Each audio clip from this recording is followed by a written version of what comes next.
one point in that you have said on his pardon, you have written to the government saying that he possessed those arms because, I mean, in saying for his self-defense. Yes, that is the Supreme Court finding. Yes, exactly. So, I mean, you've asked pardon for him also based on the facts of the Supreme Court. But sir, here I would like to point out that at that point of time, that man already had I think few legal arms. That is one thing. So if at all, if he wanted it for his self-defense, why did he feel the need to procure an AK-56, which at that point of time even our police did not have? See, that question does not arise because Supreme Court has said that he had the weapon for self-defense. That is the finding of Supreme Court in paragraph 70 of its judgment. That question does not arise. And in fact, what they had said was, Babri Masjid demolition, after that there were riots all over India. Yes. In Bombay also there were attacks on Muslim localities by some fanatic mobs. Yes. Now the Dutt family went to help those, to protect those Muslims. As a result, they started getting death threats. Okay. Now, if a mob of 100 people come to your house with deadly weapons, a mere pistol cannot keep them at bay. But again, sir, let me complete.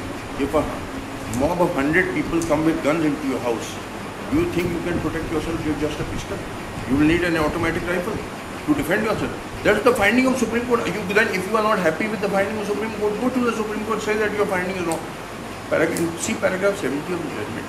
Supreme Court has categorically said that weapon was for self-defense. Right or wrong, that is the finding. And I am telling you the reason is that when a mob of 100 people come with deadly weapons, a mere pistol cannot protect you. Of course, it was illegal. Having that automatic rifle without a license is illegal, and he's got punishment. And I'm not questioning the Supreme Court verdict, because Supreme Court has given 5 years imprisonment, which is the minimum prescribed under the Arms Act for having an automatic rifle. So I'm not questioning the judicial proceeding. I'm on the pardon proceeding. You see, after the judicial proceeding is over, the pardon. Now, in pardon proceeding, the considerations are different from the judicial proceedings, as held in K.R. Singh's case. And humanitarian consideration is one of them. He may not have been 5 years in jail, but he has suffered punishment equivalent to that. He has been in jail for 18 months.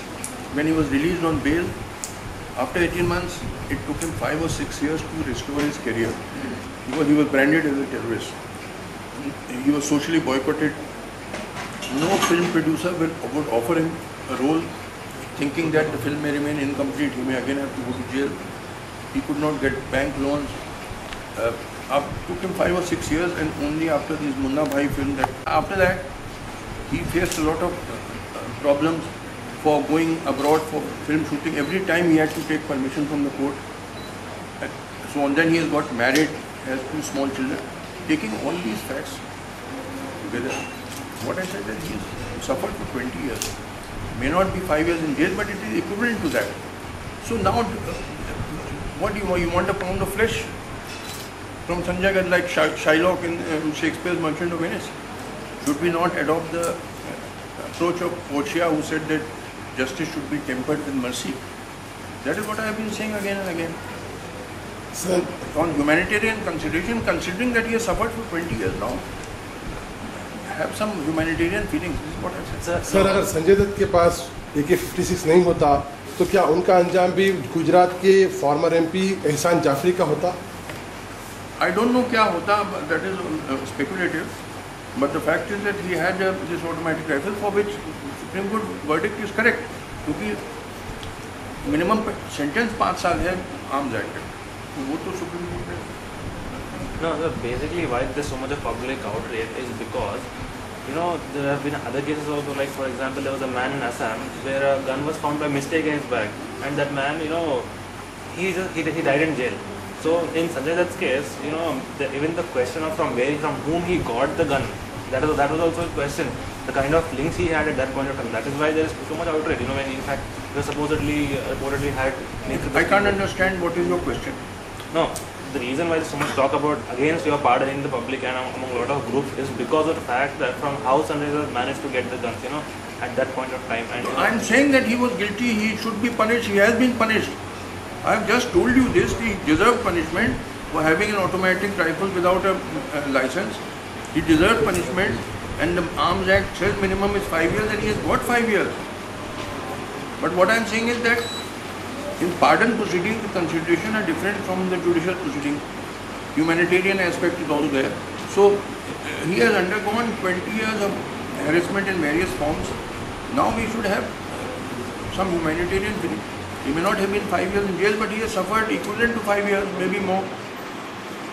And sir, on your this minimum qualifications for journalists, that's what, you know, as press conference chairman, what you have said. I mean, I'll give you my example. I came from a commerce background, so then I studied journalism. And in fact, a lot of my, my seniors and my colleagues, they don't have any journalistic, qualification. But even still, they are good journalists. So, listen, there are two things. Firstly, I want to say when a professional field is undeveloped, there is no need of formal training or formal qualification. For example, the medical science, up to 18th century in Europe or maybe early 19th century, there were no medical colleges. To become a doctor, you sat with some doctor, either your father or somebody, and worked with him for 4 or 5 years, you became a doctor. Like your Hakims and Vaids, they did not have any formal training. They sat with their father. Father was a Hakim or Vaid, and in a few years they picked up the profession. But when the field becomes developed, like medical science is now developed, now you have to have an MBBS degree. You have to undergo a course. You can't just sit with your father who's a doctor and after 5 years you become a doctor. No. Now the field is developed. You have to undergo formal training, get a formal qualification. Similarly in law, you can't just sit with a lawyer, supposing your father is a lawyer. Can you become a lawyer by just sitting with your father for 5 years? No. You have to go through a law course where your basic principles are taught. So similarly, in journalism has also now become a developed field. It is true, there have been many great journalists who have not had formal training or qualification, but they were great journalists despite not having formal training and qualification, not because of not having formal training. There must have been thousands of journalists who could not become great journalists and remained mediocre journalists because they had not got formal training and qualification. Why do you forget about that? So now that the field is developed. In any case, I have only set up a committee. I have not made a law. The committee which I have appointed will consider all aspects. They will submit a report to the full press council. Press council may accept the report or reject the report or accept it with amendments. If it accepts it or accepts it with amendments, I will send it to the government. Government may accept it or reject it or accept it with amendments. Then if the government accepts it or accepts it with amendments, it will send it to Parliament. Parliament will send it to Select Committee. Select Committee will submit its recommendation. Then Parliament may or may not accept it. If it accepts it, it will go to... So it has to pass through several procedural layers. I have not made a law. I have just floated an idea that may be accepted, may not be accepted. Why are journalists so upset and shouting and screaming? You have the right to comment on everybody under the sun. But nobody should comment on journalists. आप कानून से ऊपर हैं, आप समाज से ऊपर हैं, आप पे कोई टिप्पणी न करे, आप पे कोई उंगली न उठाए. दुनिया भर पे आप उंगली उठाएंगे, दुनिया भर पे कमेंट करेंगे, आप पे कोई कमेंट न करे. ये क्या बात? In democracy, everybody is accountable. You are also accountable. It is not that only I was a lawyer for 20 years. If I committed professional misconduct, my license could be suspended. As a judge, if I took bribe, Parliament could impeach me and throw me out. आपको कोई नहीं निकाल सकता है. मानिए आप खुद गड़बड़ सब बहुत अंधेर मचा दें, क्यों ना कहा जाए कि आप जर्नलिस्ट मत रहिए, आप खेती बाड़ी करिए, go and do farming or open up a shop. You are not fit to be in the field of journalism. You have the right to do all kind of wrong things. Everybody is accountable in democracy except media people. They are not accountable. क्यों? Why not? लोकतंत्र में तो सब everybody is accountable. Why should you people not be? And when I say this, चिल्लाने लगते हैं कि साहब justice Katju is a dictator, he wants to muzzle the press, he violates freedom of press. अरे I have been the greatest supporter of freedom of press. हर case में जितना मैंने फ्रीडम ऑफ प्रेस के लिए लड़ा है, चाहे वो आप जानते हैं शाहीन, वो लड़की थी जो फेसबुक में लिखा, उसको गिरफ्तार किया, उसके लिए चीफ मिनिस्टर महाराष्ट्र को मैंने बड़ी सख्त चिट्ठियाँ लिखी. असीम त्रिवेदी कार्टूनिस्ट को, जो जादवपुर यूनिवर्सिटी प्रोफेसर को ममता बनर्जी ने गिरफ्तार करा दिया, जो जिसने कार्टून डाल दिया था नेट पे. और इफ्तिकार जिलानी दिल्ली का जर्नलिस्ट है, उसको हैरेस किया गया क्योंकि वो उसके ससुर शाह अहमद साहब जिलानी है जो सेपरेटिस्ट लीडर. वो कहता है मेरे ससुर से मेरा कोई पॉलिटिकल कनेक्शन नहीं, फिर भी उसको है. तो मैंने दिल्ली गवर्नमेंट को, जो कांग्रेस गवर्नमेंट, उनको सख्त चिट्ठी लिखी. मैंने 20 बार फ्रीडम ऑफ प्रेस के लिए लड़ाई लड़ी. मगर ये है कि फ्रीडम के साथ रिस्पॉन्सिबिलिटी भी आती है. मीडिया वाले कहते हैं हमें फ्रीडम मिलना चाहिए, रिस्पॉन्सिबिलिटी नहीं हम लेंगे. ये क्या बात है? Everybody is responsible, you will not be responsible. किसी कुछ भी अंधेर मचाएं, आप किसी को डिफेम कर दें. हमारे पास अभी आए थे, सुनिए एक मिनट सुन ली बात. अभी आए थे एक political leader, member of parliament. उन्होंने दिखाया कि एक न्यूज़पेपर, हम नाम नहीं लेंगे, हिंदी न्यूज़पेपर ने फ्रंट पे हेडलाइन दिया कि साहब ये सपोर्ट करते हैं एक फ्रॉड, किसी ने फ्रॉड कमिट किया, उसको ये मेंबर ऑफ पार्लियामेंट सपोर्ट कर.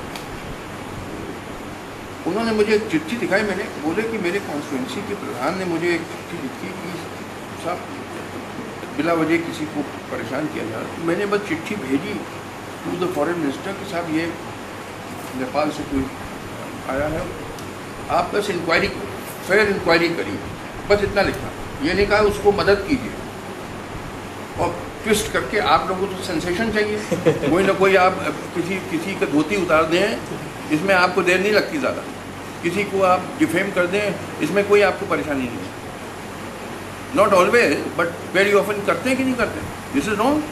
Everybody is has the reputation in society. हर इंसान की इज्जत होती है. आप कितना डैमेज कर देंगे किसी को, उसको अखबार में उसके खिलाफ छाप दें. एक बार एक अखबार वालों ने छापा कि साहब वो सीडी है कोई मध्य प्रदेश में, एक पॉलिटिकल लीडर, उन्होंने कहा सीडी, उन्होंने छाप दिया अखबार में कि सीडी है कि ये नंगा किसी लड़कियों के साथ सो रहे पॉलिटिकल लीडर. तो प्रेस काउंसिल में कंप्लेंट आया. तो मैंने पूछा वो अखबार वालों से कि आपने कहा सीडी आई है, आपने क्या उसको फॉरेंसिक टेस्ट के लिए भेजा तो फाइंड आउट कि वो मॉर्फ तो नहीं, अक्सर ये सीडीज मॉर्फ होती हैं, फर्जी फेक होती हैं. उसको बोले नहीं हमने तो नहीं भेजा फॉरेंसिक टेस्ट के. तो मैंने कहा आपने छाप कैसे दी? आप कहते हैं कि सीडी आई है कि वो पॉलिटिकल लीडर लड़कियों, नंगी लड़कियों के साथ सो रहा है. भाई पहले उसको जांच वेरीफाई करो कि ये सही है गलत है. ये नहीं, इसमें आपने नहीं किया और छाप दिया अखबार में. अब कितना उसका डैमेज किया करिए किसी को. आप टीवी स्क्रीन में आता है कि ईमेल आया, एसएमएस आया कि इंडियन मुजाहिदीन ने रिस्पॉन्सिबिलिटी क्लेम करी है फॉर सम बॉम्ब ब्लास्ट, या जैसे मोहम्मद ने any mischievous element can send such an email. उसकी आपने थर्ड से आपको सेंसेशनलिज्म चाहिए. आपने अब देखिए पूरी मुस्लिम कम्युनिटी को आप डिमोनाइज किया कि नहीं. ये एक मैसेज, सटल मैसेज जा रही है कि सारे मुसलमान टेररिस्ट होते हैं. ये गैर जिम्मेदारी का काम हुआ कि नहीं? कम्युनलिज्म आप फैला रहे हैं कि नहीं? तो आप पे कोई नहीं चेक हो. जो हम कहते हैं चेक हो, कहते अरे जस्टिस काटू हिटलर है, टायरेंट है. What is this? I am the greatest fighter for press freedom. मगर मैं कहता हूँ जिम्मेदारी भी तो अपनी समझो. जिम्मेदारी नहीं चाहते हैं आप, है वो फ्रीडम मिलनी चाहिए, अंधेर मचाने का फ्रीडम. मीडिया, इलेक्ट्रॉनिक मीडिया पे ठीक है, किसी तरह से कंट्रोल मुमकिन हो सकता है. सोशल मीडिया का क्या करना? सोशल मीडिया में you are right, social media में ज़्यादा प्रॉब्लम है क्योंकि वो उसके हेडक्वार्टर वहाँ है, अमेरिका में है कहाँ. बट उसके लिए साइंटिफिक रिसर्च होनी चाहिए, find out some method of filtering out offensive material. अभी हमारे पास आया था वो ये फेसबुक और गूगल में आने लगा कि one religious figure having sex with a pig, या pig placed on top of काबा. अब इस पर कम्युनल राइट हो सकता है, किसी मिस्चीवस आदमी ने डाला. तो there should be some method for filtering out this offensive material. अब वो अभी अगर नहीं हमारे पास ये टेक्नोलॉजी अवेलेबल है तो साइंटिफिक रिसर्च होना चाहिए, ये ढूंढना चाहिए. After all what else is scientific research? We should find out some way of, I am not saying blocking or closing down social media, but filtering out offensive material which may be anti-national, it may create communal riots, it may jeopardize national security and so on. उनका भी check होना चाहिए. तो अब down, I hope this is enough because I have to go.